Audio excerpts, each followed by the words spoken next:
ప్రభువునందు ప్రియ దేవుని బిడ్డలారా, నేటి వాక్య ఉపదేశానికి సహకారం ఇచ్చిన కుటుంబం కామవరపుకోట పాతూరు గ్రామ నివాసితులు, ఒక విశ్వాసి గారి కుటుంబం. మాస్టరు, టీచర్ గారు బిడ్డలు ప్రతి మాసం సహకారం ఇస్తున్నారు. ఈ కుటుంబాన్ని ప్రభువు దీవించినట్లు ప్రార్థిద్దాము. గత మాసపు కేబుల్ బిల్స్ ఇంకను చెల్లించలేని స్థితిలో ఉన్నది పరిస్థితి. ప్రార్థించండి. ప్రార్థన. మమ్ములను మిక్కిలిగా ప్రేమిస్తున్న మా ప్రియ పరలోకపు తండ్రి, మీకు వందనాలు. మీరిస్తున్న ఆర్థిక పరీక్షల కొరకు కృతజ్ఞతలు చెల్లిస్తున్నాము. ఈ పరీక్షల ద్వారా విధేయత నేర్చుకుంటానికి, విశ్వాసములో స్థిరపడుటకు కృపనివ్వండి. నేటి వాక్య ఉపదేశ సహకారం ఇచ్చిన మీ దాసుడు, దాసురాలు, బిడ్డలు దీవించబడాలని ప్రార్థిస్తున్నాము. వారిద్దరి ఉపాధ్యాయ వృత్తిలో సహాయం చేయండి. నేటి వాక్య ధ్యానం మాకు దీవెనకరంగా అనుగ్రహించండి. మా రక్షకుడైన యేసు నామమున ప్రార్థిస్తున్నాము తండ్రి, ఆమెన్. ప్రభువునందు ప్రియ దేవుని బిడ్డలారా, దయచేసి మీ పరిశుద్ధ బైబిల్ గ్రంథాన్ని తెరవండి. మత్తయి సువార్త 23వ అధ్యాయము 37వ వచనము నుండి వాక్యాన్ని గమనించమని మనవి చేస్తున్నాను. ప్రభువు ఇశ్రాయేలు మతనాయకుల యొక్క ఆధ్యాత్మిక దౌర్భాగ్యతను బట్టి, స్పిరిచువల్ పర్వర్షన్, ఆధ్యాత్మిక డొల్లతనం, ప్రక్క దారి పట్టిన విధానం గూర్చి, వారి ఆత్మీయ బ్రతుకులలోని లోపాలను గూర్చి చాలా తేటగా వివరిస్తూ నరకప్రాయులుగా, నరక పాత్రులుగా ఉన్నటువంటి మార్గదర్శకులను గురించి మాట్లాడాడు. ఇక ఈ అధ్యాయంలో యెరూషలేము దేవాలయములో ఉండి మాట్లాడుతున్న మాటలు కనుక ఫైనల్ వర్డ్స్లో పట్టణం గురించి మాట్లాడుతున్నాడు. యెరూషలేమా, యెరూషలేమా, ప్రవక్తలను చంపుచును, నీ యొద్దకు పంపబడిన వారిని రాళ్లతో కొట్టుచును ఉండుదానా. చూడండి, ప్రభువు యెరూషలేము పట్టణాన్ని ఎలా అడ్రస్ చేస్తున్నాడు, ఎలా సంబోధిస్తున్నాడు. సంబోధన, అడ్రసింగ్. సంబోధన అంటే అడ్రసింగ్. ఎవరినైనా ఒకరిని మనం అడ్రస్ చేయాలంటే, పిలవాలి, వాళ్ళను గురించి మాట్లాడాలి అని అంటే, వాళ్ళు ఏమై ఉన్నారో దానిని బట్టి మాట్లాడుతూ ఉంటాం. ఇక్కడ యెరూషలేమా, యెరూషలేమా అని పిలిచి పట్టణాన్ని గురించి అంటూ, ప్రవక్తలను చంపుచూ ఉండుదానా, నీ యొద్దకు పంపబడినటువంటి దైవ సేవకులను రాళ్లతో కొట్టుచూ ఉండుదానా. ఈ పట్టణము యొక్క దౌర్భాగ్యతను గురించి మాట్లాడుతున్నాడు. యెరూషలేము పట్టణం గురించి మనం కొంత తెలుసుకోవాలి. యెరూషలేము ఇజ్రాయేలు, యూదా రాజ్యాల కంబైన్డ్ కింగ్డమ్ ఉన్నప్పుడు యెరూషలేము ముఖ్య పట్టణంగా ఉంది. డివైడెడ్ కింగ్డమ్ వచ్చిన తరువాత యెరూషలేము యూదా వారికి ముఖ్య పట్టణంగా ఉంది. బబులోను చెర అనంతరం మరలా తిరిగి యెరూషలేము కేంద్ర పట్టణం అయిపోయింది. యెరూషలేములో సియోను దేవాలయం ఉన్నది. The dwelling place of God and the dwelling place of the king. రాజనివాసం ఉన్న పట్టణము, దేవాలయం ఉన్నటువంటి పట్టణము. So prominent one. ఈ పట్టణాన్ని పిలుస్తున్నప్పుడు it represents the whole nation Israel. ఇశ్రాయేలు దేశం అంతటినీ సూచిస్తోంది ఈ పిలుపు. యెరూషలేమా యెరూషలేమా, యెరూషలేము అంటే a place of peace, a place of peace, a city of peace, సమాధానపురం దాని పేరు. షాలోమ్ అంటే పీస్, యెరూషలేం అంటే peace, a place of peace, a city of peace was called as the murderer. కనుక శాంతి పట్టణముగా పేరు పెట్టుకొనబడిన ఈ పట్టణం, దేవుని నివాసమున్న పట్టణంగా పేరు పెట్టబడిన ఈ పట్టణం, సంవత్సరాది మొదలుకొని సంవత్సరాంతము వరకు దేవుని కన్నులు ఈ పట్టణము మీద ఉన్నవి అని పిలువబడిన ఈ పట్టణం, ఇశ్రాయేలీయుల పాలకుడున్నటువంటి ఈ పట్టణం ప్రవక్తలను చంపుచున్న పట్టణంగా పేరున్నది.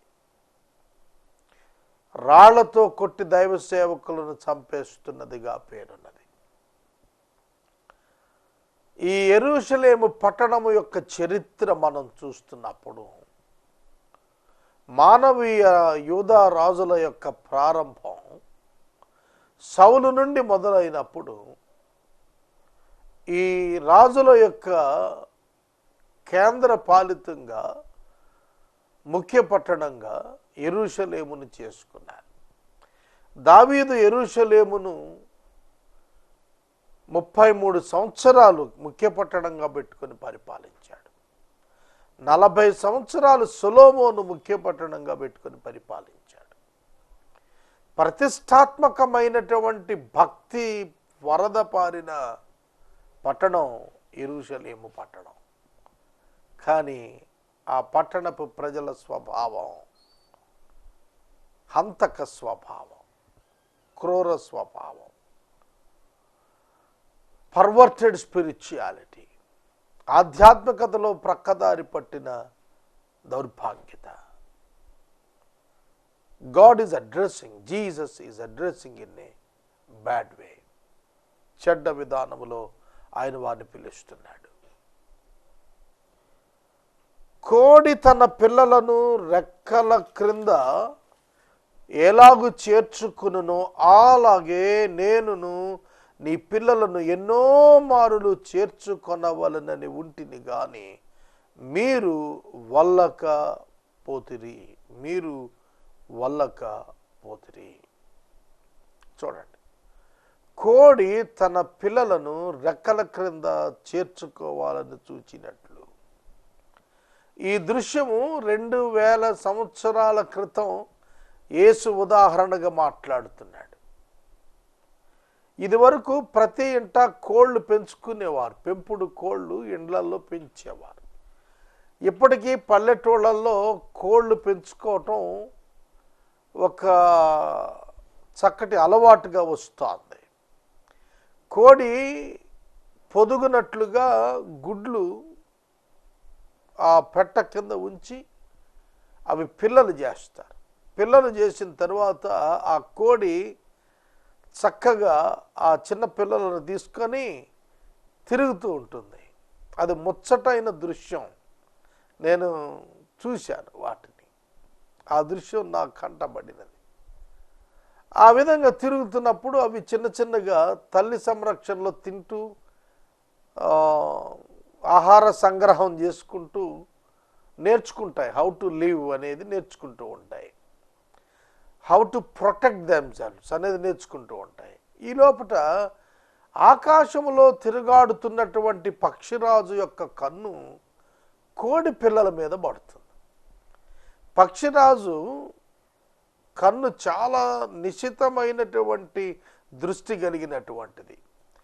చాలా స్పష్టంగా ఆకాశం నుండి, ఎంతో ఎత్తైన ఆకాశంలో నుండి కింద భూమి మీద ఉన్న ఒక చిన్న కోడి పిల్ల కదలికలు స్పష్టంగా చూస్తుంది పక్షిరాజు. ఎప్పుడైతే పక్షిరాజు కోడి పిల్లపై దాడి చేయాలని పట్టుకొని తీసుకెళ్ళి తినేస్తుంది. పక్షిరాజు కోడి పిల్లలను ఎత్తుకొని తినేస్తుంది.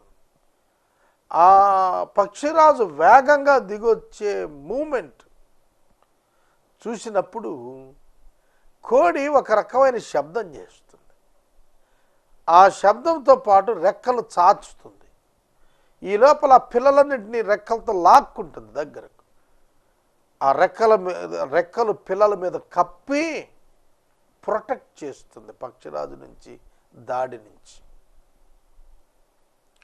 కనుక ఇక్కడ ఏమని అర్థం వస్తుందంటే, పక్షిరాజు వేగాన్ని సూచిస్తోంది. పక్షిరాజు కోడితో ఉన్న విరోధాన్ని సూచిస్తుంది, శత్రుత్వాన్ని సూచిస్తోంది.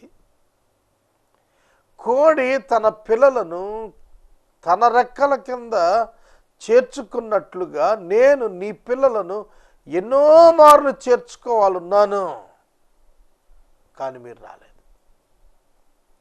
వేగంతో శత్రువు మీ మీద దాడి చేస్తున్నప్పుడు ఒక క్రియేటర్గా, సృష్టికర్తగా, నిబంధన కలిగినటువంటి దేవునిగా నిబంధన చేసినందున మీ సంరక్షణ, మీ రక్షణ నాపై ఉన్నందున మిమ్మల్ని రక్షించుటకు నేను పలుమార్లు శత్రువైన అపవాది నుండి వాని యొక్క వేగము నుండి మిమ్మల్ని తప్పించుటకు నా హస్తముల కింద మిమ్మల్ని భద్రపరచుటకు మిమ్మల్ని పలుమార్లు నేను చేర్చుకున్నటకు ఆహ్వానించాను. ఆ దృశ్యాన్నే ఏమని వర్ణించాడు? పంపించబడిన ప్రవక్తలు మరియు పంపించబడిన దైవ బోధకులు. రెండు రెక్కలతో ఎలా అయితే కోడి లాక్కొస్తుందో అలాగే ప్రవక్తలు మరియు బోధకుల చేత హెచ్చరిక చేస్తూ తన సన్నిధిలో భద్రపరచాలని, పాపమును వీడి రావాలనే ప్రయత్నం దేవుడు చేస్తే అవిధేయులైనటువంటి ఇజ్రాయేలు జనాంగము ఏం చేశారట? ఆ పంపబడిన హెచ్చరికలు చేయుటకు పంపబడిన దైవ దాసులను రాళ్లతో కొట్టి చంపి సిలువ వేసి చంపుతూ వచ్చారు. కనుక the history of the city Jerusalem is very bad. చాలా చెడ్డ చరిత్ర మూటగట్టుకున్నది. అనేకులకు మాదిరిగా ఉండవలసినటువంటి ఆ పట్టణం ప్రవక్తలను సంహరించినటువంటి రక్త అపరాధము కలిగిన పట్టణంగా వచ్చింది. యేసుక్రీస్తు ప్రభువు వారు యెరూషలేము వెలుపట సిలువ వేయబడి చంపబడిన దృశ్యం మనకు తెలుసు. ఆయనను అన్యాయపు తీర్పులు తీర్చి ఆయనను సిలువకు మోసయుక్తంగా అప్పగించి ఆయనను యెరూషలేము వీధులలో గాయపరుస్తూ కొరడాలతో కొడుతూ ఈడ్చుకుంటూ పోయారు. అక్కడ ఆ దృశ్యాలు మనం గనక జ్ఞాపకం చేసుకుంటే బైబిల్లో యెరూషలేము పట్టణం ఈ మతబోధకుల యొక్క మన్నన కొరకు, డబ్బు కొరకు ఆశపడిన వారై యేసుక్రీస్తు ప్రభువు యొక్క హత్యకు ప్రయత్నించినటువంటి మతనాయకులకు సహకరించి ఇతడు మాకు వద్దు, మాకు బరబ్బ కావాలని కోరుకున్నారు. That is the mind of the people of the city Jerusalem. ఆనాటి ఆ ప్రజలు మతబోధకుల యొక్క, మత నాయకుల యొక్క స్వార్థపర రాజకీయ తత్వానికి బలయ్యారు. వాళ్ళు ప్రోత్సాహం పొంది యేసును తిరస్కరించారు. సిలువకు ఆయనను అప్పగించారు. పిలాతు అక్రమ తీర్పు, అన్యాయపు తీర్పు తీర్చాడు. ఆయన భుజము మీద సిలువ ఉంచి ఆ బరువుతో కొరడాలు కొట్టి లాక్కెళ్తున్నప్పుడు ఆయన ఒక స్థలమున యెరూషలేము కుమార్తెలారా మీరు నా కోసం ఏడవద్దన్నాడు. God sent Jesus to the place of Israel to save them. యేసును వారి రక్షణార్థం దేవుడు పంపించాడు. వారితో చేసిన నిబంధనను వారికి జ్ఞాపకం చేసి వారిని రెస్టోర్ చేస్తూ స్పిరిచువల్ రెస్టోరేషన్లోనికి ఆధ్యాత్మికంగా రాబట్టుకోవటానికి యేసును వారి మధ్యకు పంపితే వారు యేసును సహితం తిరస్కరించారు. ప్రభువు యెరూషలేములో చేసిన అద్భుతాలు సాధారణం కాదు, సామాన్యం కాదు. అనేక రకాలైనటువంటి అద్భుతాలు ఆ ప్రజల మధ్యన ప్రభువు చేశారు. తన అగాపే ప్రేమను అక్కడ చాటారు. ఆయన అద్భుత బోధను ప్రజల ఎదుట వినిపించారు. సమాజ మందిరాల్లో, దేవాలయములో బోధ చేస్తూ వచ్చాడు. కానీ వాళ్ళు తిరస్కరించారు. ఆ సంస్కృతి ఆగలేదు. అపోస్తుల కార్యముల చరిత్రలో కూడా ఈ హింసించు సంస్కృతి ఆగలేదు. బెన్యామీను గోత్రీకుడైనటువంటి సౌలు అను ఒక యవనస్తుడు బహు క్రూరుడై క్రీస్తు యొక్క సంఘాన్ని హింసించుటకు యెరూషలేము నుండి తాకీదులు పొంది యూదులను హింసించటానికి బయలుదేరినాడు. స్టెఫెనును రాళ్లతో కొట్టి చంపించి సమ్మతించిన వాడు బెన్యామీను గోత్రమునకు చెందిన పరిసయ్యుడైనటువంటి సౌలే. కనుక ఆ విష సంస్కృతి తరువాత తరములో కూడా కొనసాగుతూనే ఉంది. టైటస్ అనేటువంటి రోమన్ గవర్నర్ యెరూషలేమును నేలమట్టం చేసే వరకు ఆ విష సంస్కృతి కొనసాగింది. ఆ తరువాత ఇజ్రాయేలు ఒక రాజ్యంగా కొన్ని వందల సంవత్సరాలు, ఇంచుమించుగా 1800 చిల్లర సంవత్సరాలు ప్రపంచ చరిత్రలో పటంలో లేకుండా పోయింది. కనుక దేవుడు ఆ యెరూషలేము పట్టణాన్ని యేసుక్రీస్తు ప్రభువు ద్వారా ultimate and final call for restoration of spiritual life అనుగ్రహించినప్పుడు దే కిల్డ్ జీసస్. అందుకే యెరూషలేములోనే పేతురు భక్తుడు పెంతెకొస్తు పండుగ నాడు ప్రసంగిస్తున్నప్పుడు పరిశుద్ధాత్మ కృమ్మరింపు జరిగిన సందర్భాన మీరు ఆయనను చంపితిరి, జీవాధిపతిని మీరు చంపితిరి, కానీ దేవుడు ఆయనను మృతులలో నుండి బ్రతికించాడన్నాడు. దేవుడు ఈ పట్టణాన్ని ప్రేమించాడు, ఈ ప్రజలను ప్రేమించాడు, వాత్సల్యత చూపాడు, బిడ్డలని వాత్సల్యత చూపాడు, శత్రువుల నుండి అనేక మార్లు తప్పించాడు. అటువంటి ఆ పట్టణం ప్రభువు మాట వినుటకు ఇష్టపడలేదు.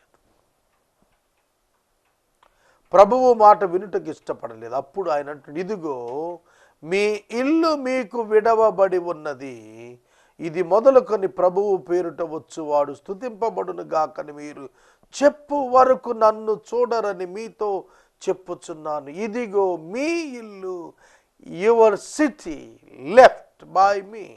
I tell you, you will not see me again until you say, blessed is the who comes in the name of the Lord. చూడండి, see your house is left to you desolate. ఎడారిగా విడవబడుతుంది. విడవబడినటువంటిదిగా, విడనాడబడినటువంటి దానిగా నేను మిమ్మల్ని చేస్తున్నాను. దేవుడు తన సొంత ఇల్లుగా భావించిన యెరూషలేమును అనగా సియోను దేవాలయమును దేవుడు విడుస్తున్నాడు. కనుక మరలా తిరిగి ప్రభువు వచ్చే వరకు, ప్రభువు పేరిట వచ్చువాడు స్తుతించబడును గాకని మీరు చెప్పే వరకు ఒక మాట గుర్తుపెట్టుకోండి. యేసుక్రీస్తు ప్రభువు యెరూషలేము ప్రవేశం చేసినప్పుడు శిష్యులు బాలురు ఈ మాట మాట్లాడినప్పుడే యేసును బట్టి కలవరం వచ్చింది యెరూషలేము పట్టణంలో. అక్కడే ఆయన మర్డర్కు బలమైనటువంటి ఫ్లాట్ తయారు చేసుకున్నారు వాళ్ళు. ప్రభువు పేరిట వచ్చువాడు స్తుతించబడును గాకని మరల చెప్పేది ఆయన సెకండ్ కమింగ్లోనే.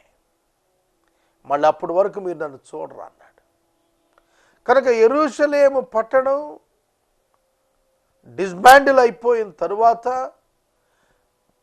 మరలా 1800 1900 సంవత్సరాలకు రాజ్యం ఏర్పడిన తరువాత, అంటే యెరూషలేము యొక్క భవిష్యత్తుపై ప్రభువు యొక్క రాకడ యొక్క టైమింగ్ కనెక్ట్ అయినట్లుగా మనం చూస్తాం. కాబట్టి ప్రభువు రాకడకు ఒక సూచనలో యెరూషలేము దేవాలయము పునర్నిర్మాణం చేయబడాలి. జాగ్రత్తగానండి. ఇక్కడే ఈ పదముల యొక్క అర్థంతోనే, ఈ ప్రవచనాల యొక్క అర్థంతోనే యూదులు అపార్థం చేసుకుని డైవర్ట్ అయి యాంటై క్రైస్టును మెస్సియాగా భావించే ప్రమాదం కూడా వారికి ఉన్నది. యెరూషలేముతో నిబంధన చేసినప్పుడు అబద్ధ క్రీస్తు మెస్సియా అనుకుని వాళ్ళు పడిపోతారు. 7 ఏండ్ల మహాశ్రమల కాలంలో మొదటి 3.5 సంవత్సరాలు క్రీస్తు విరోధి యెరూషలేముతో శాంతి ఒప్పందంలో సక్సెస్ అవుతాడు. కనుక మొదటి 3.5 సంవత్సరాల అనంతరం వారు తెలుసుకుంటారు ఇతడు ఫాల్స్ మెస్సియా అని. అప్పుడు వారు కొండలకు పారిపోతారు. ప్రభువారు 7 ఏండ్ల మహాశ్రమలు పూర్తయిన తరువాత ఆయన తిరిగి వచ్చి అదే యెరూషలేములో 1000 ఏండ్ల పాలన కొరకు ఆయన రాజ్యాన్ని సుస్థిరం చేస్తారు. ఓల్డ్ టెస్టమెంట్ సెయింట్స్ ప్రభువు యెరూషలేములో ప్రవేశించే సందర్భంలో పునరుత్థానం చెందిన వారే ప్రభువుతో కూడా కలిసి వారు జయప్రవేశం చేస్తారు. మళ్ళా ఆ దినం వరకు మీరు నన్ను చూడరు. కనుక ప్రభువు వారికి ఏం చెబుతున్నాడు? 24వ అధ్యాయం తరువాత ఇక ఆయన శిలువ శ్రమలకు సంబంధించినటువంటి విషయాలు ప్రారంభమవుతున్నాయి. కనుక యెరూషలేము మొట్టమొదటి క్రీస్తు రాకడలో ప్రభువు అనుగ్రహించిన అవకాశాలను జారవిడుచుకుని ఆయనను విడుచుకుని పోయినందున ఆ ఇల్లు విడవబడుతోంది. అందుకనే పౌలు గారు రోమా సంఘానికి రాస్తున్నప్పుడు సహజ ఒలీవ అయినటువంటి ఇజ్రాయేలు జాతిని అది విరవబడిన కొమ్మగా వర్ణించాడు. విరవబడింది, కొమ్మ విరవబడింది, అక్కడ అన్యజనాంగము అంటుకట్టబడింది. వారు విరవబడుట అంటుకట్టబడుట అను దీవెనకు కారణమైతే వారు తిరిగి అంటగట్టబడుట మరింత దీవెనకు కారణమవుతుందని పౌలు గారు రోమా 11లో చెప్పారు. కనుక దేవుడు ఇశ్రాయేలును విడవబోతున్నాడు. క్రీస్తు పూర్వము సిద్కియా రాజుగా ఉన్నప్పుడు, యూదా రాజుగా ఉన్నప్పుడు నెబుకద్నెజరు కల్దీయుల రాజు బబులోను నుండి దండెత్తి వచ్చి అతనిని గుడ్డివాణిని చేసి క్రీస్తు పూర్వం 600 సంవత్సరంలో సకలమైన యూదులను చెరగొట్టుకొని పోయిన సందర్భం మనం ఒక్కసారి జ్ఞాపకం చేసుకోవాలి. అప్పుడు కూడా ప్రభువు దేవాలయాన్ని విడిచాడు. యెరూషలేము దండ్లు కట్టబడి నెబుకద్నెజరు చేత 2 సంవత్సరాలు బంధించబడి పట్టణంలోనికి ఆహార పదార్థాలు రాకుండా, పట్టణంలో నుండి ఎవడు వెలుపటికి వెళ్ళకోకుండా 2 సంవత్సరాల్లో సివిల్ వార్ కండిషన్స్ క్రియేట్ చేసి వారిని ఆధిపత్యాన్ని తీసుకుని ఆధీనంలో తీసేసుకున్నాడు. వేగంగా వచ్చినటువంటి పక్షిరాజు. అయితే దేవుడు మరలా వారిని జ్ఞాపకం చేసుకుని 70 సంవత్సరాల చెరనంతరం పారసీక రాజైన కోరేషు యొక్క నాయకత్వంలో ఆజ్ఞను ఇచ్చి జెరుబ్బాబెలు నాయకత్వాన్న వారిని వెనకకు తిరిగి పంపించి యెరూషలేమును మళ్ళా పట్టణంగా నిలబెట్టాడు. ఆ పట్టణం మారు మనసు పొందక, బుద్ధి తెచ్చుకొనక, భక్తి జీవితంలో భయంకరమైనటువంటి పోకడలకు పోయి మరల ఆధ్యాత్మికతను మరిచినటువంటి వారై ప్రభువిచ్చినటువంటి ఆ యొక్క ఆజ్ఞలను విడిచి ఆయన యొక్క రక్షణను తిరస్కరించారు, ఆయనను విసర్జించారు. ఆ సందర్భాన ప్రభు వారి గృహముగా చెప్పబడుతున్న యెరూషలేమును విసర్జిస్తున్నాడు. సోదరుడా, సోదరి, ఈ సమయంలో వాక్యం వింటున్న ప్రతి ఒక్కరూ జ్ఞాపకం చేసుకోవాలి. యెరూషలేము కొరకు ప్రభువు పంపించబడ్డాడు. యూదుల రక్షణార్థం పంపించబడ్డాడు. అయితే వారు ఆయనను తిరస్కరించారు. వారు ఆయన సిలువకు అప్పగించారు. దైవ ప్రణాళిక ప్రకారం ఆ సిలువ యందు ప్రభువు మానవులందరి కొరకు పాపక్షమాపణ కొరకు ఆయన తన స్వరక్తాన్ని చిందించారు. This is the plan of God, God's divine plan. దైవ సంబంధమైన ప్రణాళిక ద్వారా దేవుడు సకల లోకానికి అన్యజనాలతో సహా రక్షణ కార్యం అనుగ్రహించాడు. కాబట్టి 69 70 వారాలు దానియేలు చెప్పిన 70 వారాలలో 69 70 మధ్య కాలంలో కృపాకాలము యొక్క నిడివి పాత నిబంధపు కాలపు భక్తులు చెప్పలేకపోయారు. ఆ మర్మమును పౌలు గారు చాలా సహేతుకంగా వివరించాడు. యేసుక్రీస్తు ప్రభువునందు విశ్వాసం ఉంచిన వారికి దేవుని పిల్లలగుటకు దేవుడిచ్చిన అధికారము కృపాకాలములో వారి సంఖ్య సంపూర్ణమగు వరకు, దేవుని ప్రణాళికలు తిరిగి 70 వారం ప్రారంభమయ్యే వరకు ఉండే పరిస్థితులు ప్రవచనాత్మకంగా బైబిల్ గ్రంథం అంతా వివరించబడ్డాయి. 70 వారం ముగిసిన తరువాత ప్రభువు తిరిగి యెరూషలేము ప్రవేశించేస్తారు. కనుక ప్రభువు పేరిట వచ్చువాడు స్తుతించబడును గాకని మీరు చెప్పు వరకు నన్ను చూడరని మీతో చెప్పుచూ ఉన్నాను. ప్రకటన గ్రంథం 1వ అధ్యాయంలో అన్నాడు, యెరూషలేము నివాసులారా, మీరు ప్రభువు ఏ విధంగా వెళ్ళటం చూశారో ఆ విధంగా తిరిగి రావటం చూస్తారని లూకాలో చెప్పిన మాట నెరవేర్పును ప్రకటన 1వ అధ్యాయంలో చెప్పాడు. ఆయనను పొడిచిన వారు చూస్తారు, ఆయనను పొడిచిన వారు రొమ్ము కొట్టుకుని ఏడుస్తారు అన్నాడు. ఆయన తిరిగి వస్తున్నప్పుడు యెరూషలేము నివాసులు చూస్తారన్నాడు. The descendants of the generations of the people Israel will look unto Jesus Christ at his second coming. ఆయన రెండవ రాకడలో వారు ఆయన చూస్తారు. ఆయనను తిరస్కరించిన వారు రొమ్ము కొట్టుకుని ఏడుస్తారు. ఏ విధంగా యేసు తిరిగి వెళ్ళిపోయినాడో అలా తిరిగి రాబోతున్నాడని వాక్యం సెలవిస్తోంది. యేసుని తిరిగి మనం చూస్తాం. మన రక్షణార్థం ప్రభు రాబోతున్నాడు. సోదరుడా, సోదరు, వాక్యాన్ని నేను ముగిస్తున్నాను. 23వ అధ్యాయం మనం 8 దినాలు ధ్యానం చేశాము. 8-9 దినాలు ధ్యానం చేశాము. ఇంకా మనకు 5 అధ్యాయాలు ఉన్నాయి. 24, 25, 26, 27, 28 అధ్యాయాలు. వీటిని మనం ధ్యానించాలి. ఇందులో చాలా అద్భుతమైన విషయాలు ఉన్నాయి. ఎపిసోడ్ సహకారం ఇచ్చిన కుటుంబము కామవరపుకోట పాతూరు గ్రామ నివాసితుల కుటుంబం సహకరించారు. దేవుడి కుటుంబాన్ని దీవించును గాక. ప్రార్థించుదా. మమ్మను మిక్కిలుగా ప్రేమిస్తున్న మా తండ్రి, వందనాలు.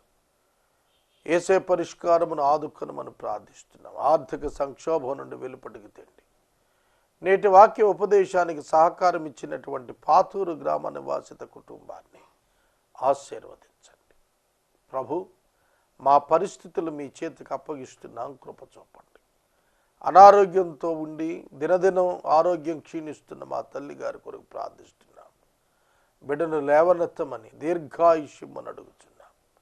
ఈ రాత్రి ప్రభు, అనారోగ్యంతో బాధపడుతున్న ప్రతి వ్యక్తిని మీరు ముట్టి బాగు చేయండి, మహిమ పొందండి. యేసు దివ్యనామమున ప్రార్థిస్తున్నాము తండ్రి, ఆమేన్. తండ్రి అయిన దేవుని ప్రేమ, కుమారుడైన యేసయ్య కృప, పరిశుద్ధాత్మని యొక్క అన్యోన్య సహవాసం సదాకాలం మనందరికి తోడైనగాక.